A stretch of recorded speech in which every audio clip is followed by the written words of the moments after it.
Hello, everyone. I am back.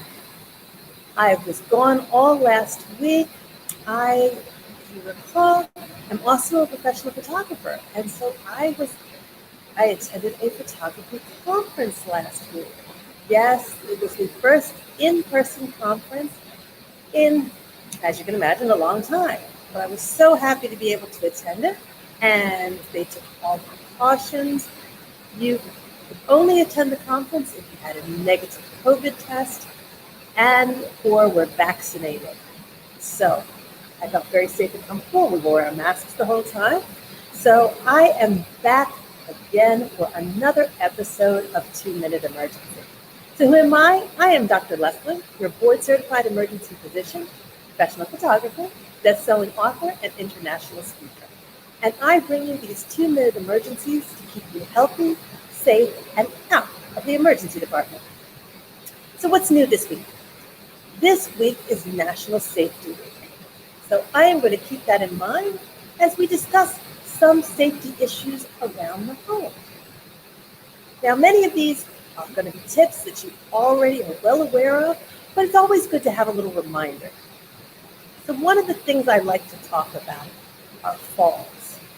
The people who are affected most commonly with falls are small children and the elderly. Now, if you weren't aware previously, falls are one of the most common causes of broken bones in the home. So let's start off with little children. So with little children, obviously, we think about them not falling very far. They're walking, they're toddling around, and most of the time, falls with small children are not that dangerous. However, if a child is falling from any height, that is to be of great concern. If a child acts differently after a fall, we expect them to scream, yell, cry, of course. Those are the normal reactions. But if a child changes in their mental status in some way, in other words, they seem sleepy all of a sudden, where they were walking normally, all of a sudden they're off balance, things like that, great concern, and you need to seek medical attention immediately.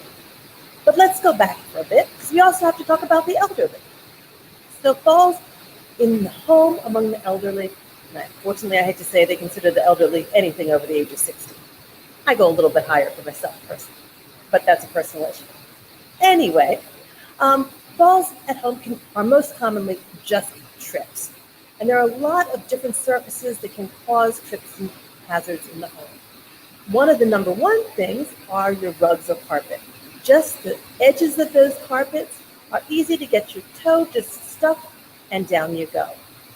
Another reason for falling, as far as trips on rugs, is in the bathroom. So whether your floor is wet or whether you're using a rug or throw rug in your bathroom, bath mats that don't have a non-stick lining or non-slip lining. Those are super important because your bathroom floor is going to get wet. And having that non-slip surface is so important. So, other things, if you have children, we know children leave things all over the house. And where you put it last is not necessarily where it's going to end up. So a lot of times when we're at home, we feel comfortable at night going around the house in the dark because you know where your furniture is. That's not moving. However, there's so many times that something will be left out of place for you to stumble or trip on. So it's important to have night lights. Yes, I said it, even for adults, night lights around the house. I have one that when the lights go out, the night light or the safety light goes on immediately. So it's always good to have things like that. And especially as we get older, and sometimes we just get kind of lazy, face it. We don't want to turn on the lights. We're only going a few feet. That's when these accidents occur. Other things are baby walkers. That's something common that people trip over because they're on wheels and your child is learning how to walk. And as I said, where it last was is not necessarily where it's going to end up. Other things are things like bed linens. That's something I see quite often in the emergency department when you're getting out of bed and, believe it or not, it may be cold in the room or something like that. You don't want to take those bed linens all the way back. I too often see people that actually get tangled in their bed linens. You try to get out of bed, you end up on the floor. And so often, especially in the elderly, hips being fractured, femurs being fractured, it can cause a devastating downturn. Other things I want to keep in mind, as far as things like step stools. So if there's something you need to reach, we know we have the habit of just pulling out that chair and climbing on that chair. Not safe. Using that step stool, a sturdy step stool, gives you some extra stability that you really need. Your swivel chairs, like the one I'm on right now, please don't use those. You think you're safe, and you're not. Another thing that I have found is a great use is, and I really can't think of the term for them, I call them a grabber. It's basically a handheld pole that has a little pincers on the edges, on the end, and you can grab things off of the shelf. So say you've got that cereal that's way up high, and you take the time to get the step stool, and get that. So just simply use your grabber, and you can reach pretty much anything on a high shelf. Of course, this is not for things that are heavy, but you know common sense of what to do as far as that goes.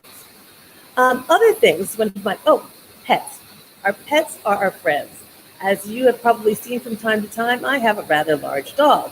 He's usually in the background here somewhere.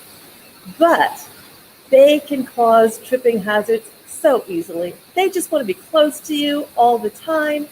And when things like that occur, we trip over them. Just can't help it. Smaller dogs, even more so. My dog is a little more difficult to trip over because he is so large. You're not going to miss him. But that can be a great tripping hazard, your animals, especially, once again, as you're getting out of bed, your room's dark, you don't know exactly where they are. So I want you to keep these factors in mind. And this is just a small number of things as far as home safety. So I want you to stay tuned, because on Thursday, I'm going to have some more tips on home safety. And at the end, I will have a surprise for you. I will have an ebook for you to download on home safety tips. So it's something that you can keep handy and refer to at any time, and even pass on to your friends and family. So once again, I am Dr. Leslie, your board-certified emergency physician, best-selling author, international speaker, and professional photographer.